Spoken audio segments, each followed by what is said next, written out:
Welcome to the next episode of the Porsche Top 5 series. Today, we'll travel through time with one of the most successful drivers of his era to present you the most iconic motorsport models. Hello everyone, my name's Derek Bell, and I'm really fortunate enough today to be here to present to you Porsche Motorsport's most iconic 5 cars. We're going to begin here today with this one, car number 5.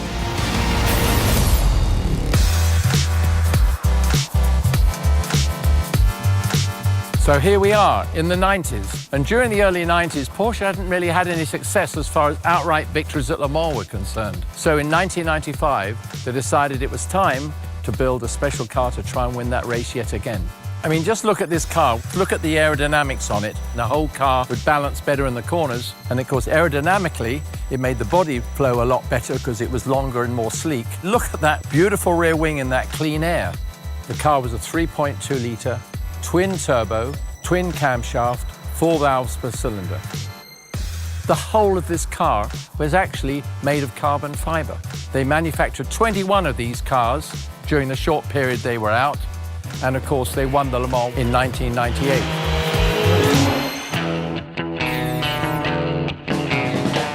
Welcome to the 60s, and this is the Porsche 904, commonly known as the Carrera GTS. 100 models were built to allow them to go into racing, which of course they did with a fervor, as always.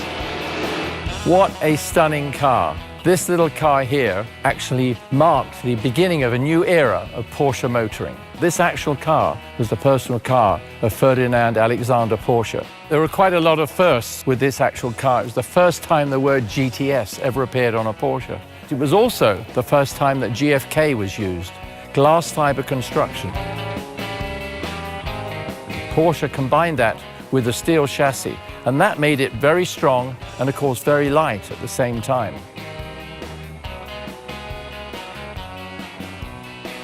Well, look at this little package in here. Obviously, the 6-cylinder engine, 180 horsepower, pushing around about 150, 160 miles an hour. Everything is so lightweight, but yet so strong, and it's obviously so durable.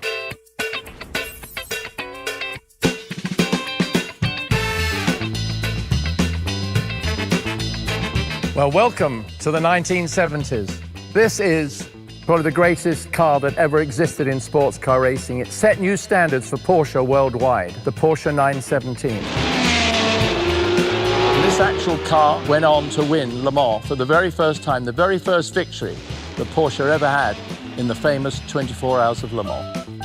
Well, words almost fail me to talk about a car that meant so much to so many drivers. In my case, that was the story of my life, really, was that car. It made my racing career.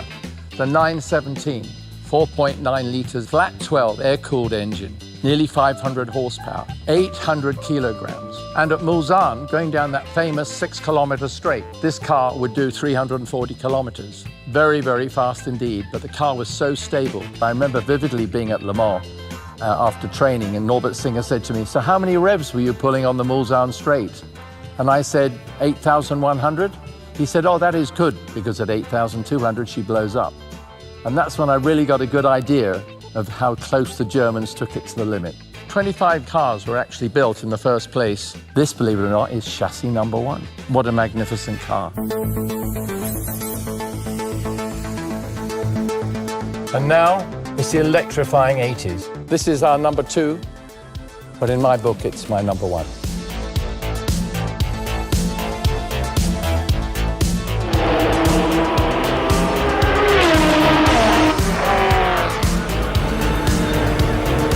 Well, here's our office. On the way to work, every day we race this car. But what we must remember is that I think the outstanding part of the 956 and the 962 was ground effect. And that really means it sucks the air underneath the car out quicker. And as the air's coming out of the back, quicker than it is over the top, it sucks it down on the road. Turbos need a lot of cooling, and I'm sitting right here on the intake for the actual intercoolers, and there are your 2 exhausts. And when we backed off the throttle or were downshifting into a corner from, let's say, 200 miles an hour, the flames would actually come leaping out of there. It was a fantastic sight. We had an engine that was 3.2 litres and, in fact, had twin turbos and produced something like nearly 800 horsepower in qualifying. all round, it was the most astonishing car, and I think one that none of us will ever forget.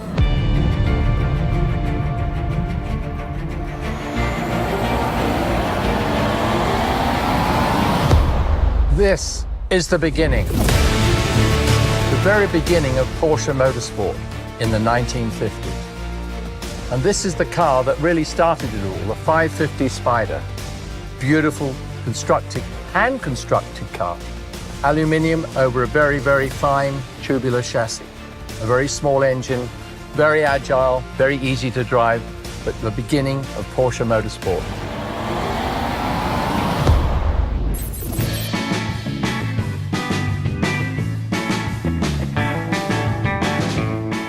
Talking about simplicity, look at that dashboard, how simple, there's nothing on it. I mean, just two switches and a couple of dials, absolutely amazing. So here we are now, with another bit of simplicity, and you look at it and go, what is all the fuss about? Air-cooled, 1.5 litres, 110 horsepower, obviously little four-cylinder engine. Absolutely magnificent, reliable, and we know that because it went out and did so well in those early races.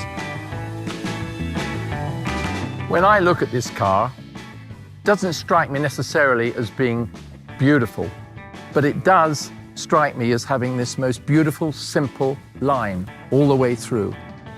I mean, a straight line coming through, there's no big curves in it, it just flows beautifully. When we come to the rear wheel, and there's a slight raising there. They could have kept the body level here and gone down at the back, but they didn't. They put this haunch in it. And that line there is just so typically Porsche. I mean, look at the beauty of it. It's very simple, it's just simplistic. In that year, 1954, it competed in the Carrera Panamericana. Not only did it finish third overall, but it actually won its class. And I'm sure they could never imagine the future that Porsche was going to have in motorsport. So, that concludes our trip into Porsche's iconic top 5 cars. I hope you enjoyed it. We've had a great time. Thank you, girls, for everything you've done. And as they say, all good things must come to an end.